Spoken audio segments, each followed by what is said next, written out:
Hello दोस्तों, तो एक बार फिर से स्वागत है मेरे चैनल में अखिल आर्ट कलेक्शन में। तो आज हम अपने इस चैनल में आर्ट को कैसे बनाते हैं या फिर आर्ट को जो ड्राइंग वर्क हम करते हैं चारकोल से, पेंसिल से, तो हम स्टार्ट कैसे करें। क्योंकि हम कई बार देखें, कई सारे बच्चे, कई सारे स्टूडेंट ऐसा बोलते हैं कि सर जब भी हम ड्राइंग करते तो ड्राइंग करते वक्त क्या होता है कि हमको समझ में नहीं आता है कि हम उसको किस एंगल से ड्रॉ करें, या ड्रॉ करते हैं तो फिर ये नहीं समझ में आता है कि उसमें लाइट किधर दें, डार्क किधर दें।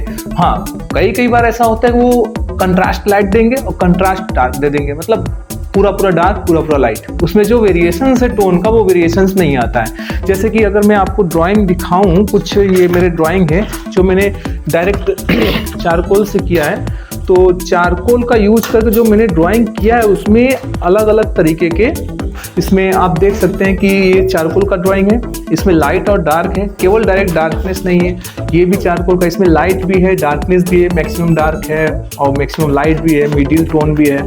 तो इस तरीके से अलग अलग वेरिएशंस जो होते हैं ड्राइंग में, उस वेरिएशंस को लाने के लिए, उस वेरिएशंस को क्रिएट करने के लिए हमें प्रैक्टिस करना होगा। आर्ट में सबसे ज़्यादा इम्पॉर्टेंट प्रैक्टिस। अगर आप प्रैक्टिस नहीं करते हैं तो कितना भी आप अच्छा बनाते क्यों ना हो, विदाउट प्रैक्टिस वो आपके हाथ से वो हुनर कहीं ना कहीं चला जाएगा।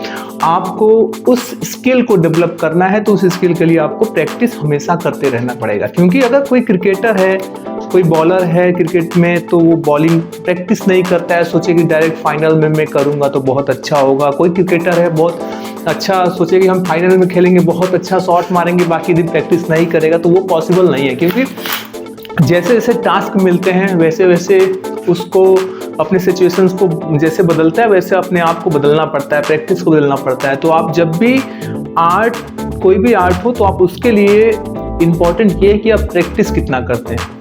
एक दो बार कम से कम, अगर आप आर्ट में बहुत ज़्यादा इंटरेस्ट नहीं लेते हैं तो आप, जाहिर सी बात है कि ड्राइंग आपको करना अच्छा नहीं लगेगा। मगर वो आर्ट हर एक सब्जेक्ट में कहीं ना कहीं ज़रूरत जरूर पड़ेगा। आप किसी भी सब्जेक्ट में आजकल के समय में उठा करके देख लो, वो कहीं ना कहीं आर्ट से जुड़ा हुआ है, आर्ट से अलग नहीं है।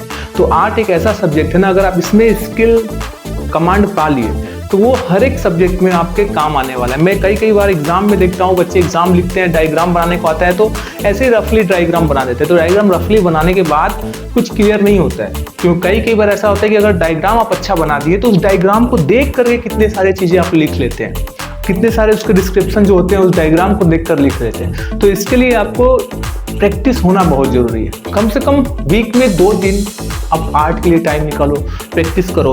जो आर्ट पे ज़्यादा रुचि नहीं रखता है, इंटरेस्ट जिसका आर्ट के लिए ज़्यादा नहीं है, उसके लिए बता रहा हूँ। बाकी जो आर्ट वर्क करते हैं, जिनका बहुत इंटरेस्ट है, वो तो पर डे 2, 4, 6 ड्राइंग कर लेते हैं, ऐसे छोटे बड़े टाइप के। तो उसके लिए आपको क्या है, प्रैक्टिस करना सबसे ज़्यादा जरूरी है। अगर आप प्रैक्टिस नहीं करते हैं तो आपका आर्ट का स्किल कभी भी डेवलप नहीं हो पाएगा। आर्ट में सबसे ज़्यादा इंपॉर्टेंट प्रैक्टिस, उसके साथ साथ जो अलग अलग मीडियम आते हैं, और मीडियम को हमेशा ट्राई करते रहना।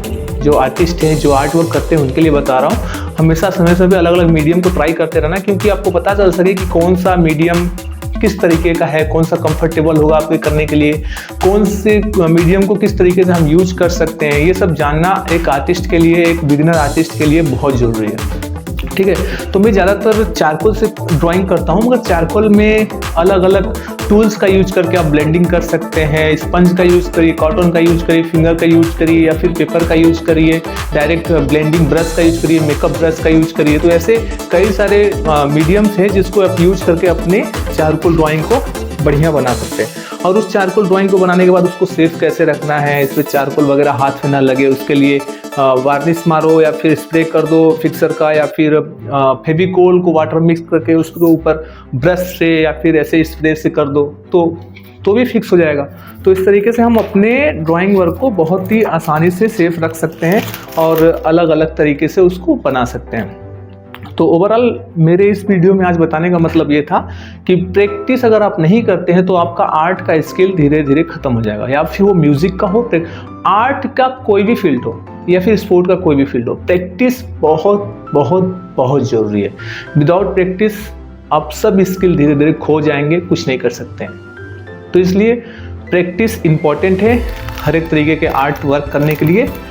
तो ये था एक छोटा सा, अब मैं आपको एक बार अपना आर्ट वर्क दिखा देता हूँ। कुछ पीछे मैंने दिखाया था, अब ये कुछ बचे हुए आर्ट वर्क है जो मैंने डायरेक्ट चारकोल से बनाया, मगर चारकोल हाथ में आएगा नहीं, थोड़ा भी हाथ में नहीं आएगा।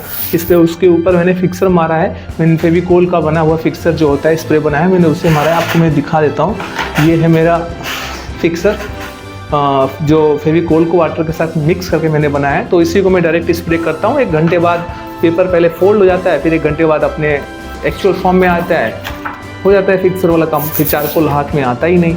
तो इस तरीके से आप अपने पेंटिंग को, अपनी ड्राइंग को बना सकते हैं।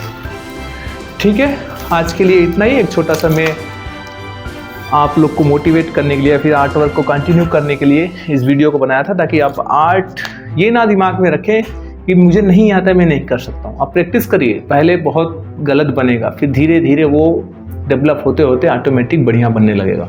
और लाइट और डार्क को कैच करने के लिए कहाँ लाइट है कहाँ डार्क है, आप धीरे धीरे टोन को क्रिएट करिए, या फिर सीधे डॉट लगा के बना लीजिए, एरो बना के। एयर जैसे ये है, जैसे ये ड्राइंग है, आपने ड्रॉ कर दिया, एरो बना लीजिए। यहाँ पे डार्क है तो एरो बना के वहाँ पे डार्क से, फिर यहाँ पर लाइट से एक एरो बना लेंगे तो एक आइडिया हो जाएगा कि कितने सारे कलर्स के, या फिर सबसे ज़्यादा डार्क लगा लो और सबसे ज़्यादा लाइट जहाँ टोन है वहाँ वाइट छोड़ दो। फिर उससे और इसके बीच में टोन को, जो इमेज आप रेफरेंस के लिए ले रहे हैं उसमें देखो कितने टोन्स क्रिएट हो रहे हैं, लाइट और डार्क। तो एक साइड वो कॉलम बना के उसमें पेंसिल से अलग अलग डार्कनेस या उसके टोन को क्रिएट करके आप बना सकते हैं। ओके, तो ये शेडिंग करने का एक टेक्निक है जो मैंने आपको बताया। बाकी आउटलाइन ड्रॉ करने का भी टेक्निक, एक दिन में ग्रेड मेथड वगैरह हुआ, या फिर नॉर्मली आप पेंसिल से मेजरमेंट करके कैसे कर सकते हैं, वो मैं आपको नेक्स्ट वीडियो में बता दूंगा। तो आज के लिए इतना ही। अगर वीडियो अच्छा लगा हो तो इस वीडियो को लाइक करें और हमारे चैनल को सब्सक्राइब करना ना भूलें। Thank you.